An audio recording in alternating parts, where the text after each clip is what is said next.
Assalamualaikum warahmatullahi wabarakatuh. Melalui video ini, kita akan mempelajari dan membuat model matematis rangkaian penapis pasif part 3, yaitu rangkaian penapis pasif jenis bandpass filter, BPF. Di mana BPF ini merupakan rangkaian penapis yang dapat meloloskan sinyal pada rentang frekuensi tertentu dan memblokir sinyal di luar rentang frekuensi tersebut. Untuk menghasilkan fungsi tersebut, BPF mempunyai rangkaian dasar seperti berikut. Terdiri dari dua rangkaian, yaitu yang pertama adalah rangkaian HPF di bagian awal untuk menentukan frekuensi cutoff bawah, dan yang kedua adalah rangkaian LPF yang dipasang di bagian akhir untuk menentukan frekuensi cutoff atas. Sebagai catatan, frekuensi cutoff atas harus lebih besar daripada frekuensi cutoff bawah, di mana frekuensi cut-off bawah dinotasikan sebagai Fc low, dan frekuensi cut-off atas dinotasikan sebagai Fc high, yang mempunyai model matematis seperti berikut ini. Jika dilihat dari grafik respon frekuensinya rangkaian BPF hanya akan meloloskan sinyal pada rentang frekuensi yang sudah ditentukan, dan secara transisi akan memblokir sinyal di luar rentang frekuensi tersebut. Seperti yang sudah disebutkan di awal tadi, bahwa terdapat titik Fc low dan Fc high, di mana masing-masing kedua titik ini berada pada 70,7% dari amplitudo puncaknya. Selain itu, juga terdapat titik yang disebut dengan frekuensi resonansi Fres, di mana frekuensi ini merupakan titik tengah antara Fc low dan Fc high.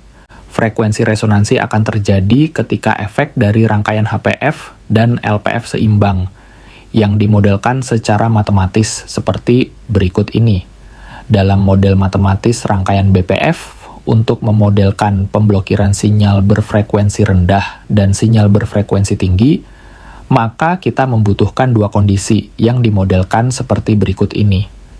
Kondisi pertama, saat rangkaian BPF menerima sinyal input yang mempunyai frekuensi di bawah frekuensi Fc low, maka komponen yang mendominasi adalah kapasitor C2 pada HPF, di mana C2 mempunyai reaktansi kapasitif yang sangat besar, sehingga memblokir sinyal input agar tidak mengalir menuju output. Dan pada kondisi ini, Vout akan bernilai mendekati 0 volt. Kondisi kedua, saat rangkaian BPF menerima sinyal input yang mempunyai frekuensi di atas frekuensi Fc high, maka komponen yang mendominasi adalah kapasitor C1 pada LPF, di mana C1 mempunyai reaktansi kapasitif yang sangat kecil dan mengalirkan sebagian besar sinyal input menuju ke ground, sehingga Vout juga akan bernilai mendekati 0 volt. Untuk memvalidasi model matematis tersebut, mari kita lakukan uji simulasi rangkaian BPF berikut ini.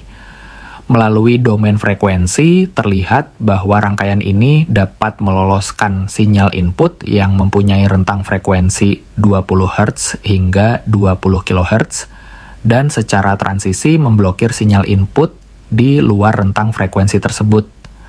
Artinya, rangkaian ini mempunyai Fc low sebesar 20 Hz, dan Fc high sebesar 20 kHz. Sekarang mari kita atur frekuensi sinyal input menjadi 1 Hz, dan kita lihat melalui domain waktu apakah rangkaian BPF ini dapat memblokir frekuensi sinyal input yang kita berikan. Ya, benar sekali, sinyal input berfrekuensi 1 Hz tentunya lebih rendah dari Fc low yang bernilai 20 Hz, dan berhasil diblokir oleh rangkaian BPF yang ditunjukkan oleh besarnya Vout yang mendekati 0 volt. Sekarang frekuensi sinyal input kita naikkan menjadi 1 MHz, di mana frekuensi ini lebih tinggi dari Fc high. Rangkaian BPF ternyata juga memblokir sinyal input tersebut yang ditunjukkan oleh Vout mendekati 0 volt. Nah, sekarang kita uji pada sinyal input berfrekuensi 1 kHz, di mana frekuensi 1 kHz berada di dalam rentang frekuensi yang diloloskan oleh rangkaian BPF. Hasilnya rangkaian BPF meloloskan sebagian besar sinyal input tersebut menuju output yang ditunjukkan tegangan V out besarnya mendekati tegangan sinyal input V in. Melalui uji simulasi rangkaian ini terbukti bahwa teori dan model matematis rangkaian BPF yang kita buat berdasarkan teori, hasilnya sesuai dengan hasil uji simulasi. Sekian video dari saya, semoga bermanfaat. Wassalamualaikum warahmatullahi wabarakatuh.